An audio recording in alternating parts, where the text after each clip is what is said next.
The key lessons, so I'm going to try to do some storytelling instead of just read through charts. Joe DeLuca wrote a book called Political Savvy, and in there he described what happens when somebody comes into an organization, a new hire, and they come into their project manager and they have all this data, and they say, here's what the data says to do, and the project manager chooses to do something else. And the person gets very carried away with terms of, oh, it's all politics or whatever. The truth is that when he or she comes into the system, he or she thinks that they're participating in a rational system, and they happen to be a human being. Instead, we're really a bunch of human beings attempting to act rationally. So that's how the PI project is going to go forward. Configuration control, to you system engineers out here, should be instituted.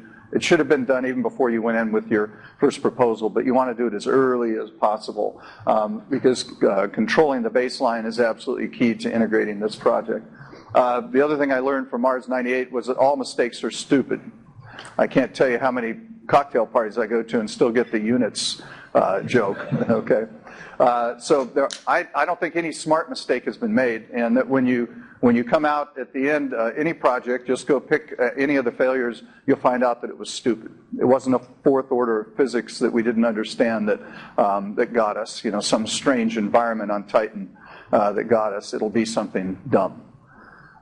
Test like you fly at the system level is really the mantra now that it was born out of these deep space missions and gives us the confidence that we can go there, but it can't be the only verification approach. The mistakes on Mars 98 were made at the lowest level, and the more interesting part isn't how one could make a units error, but how did you not catch it? And what we discovered is that when you make a lowest level mistake, it'll get hidden, and Test Like You Fly cannot be used to drive out mistakes that you made at lower levels. So the other thing is distraction. I'm on a big project right now, much bigger than the PI-led projects, and I'm distracted by earned value management sometimes. I'm distracted by the hundreds of procedurals that I have to deliver and that we seem to manage the program by. Mike made a comment this morning about requirements, and it was the most profound thing I've heard yet today, which is requirements are a tool of the system engineer. They're not the end product.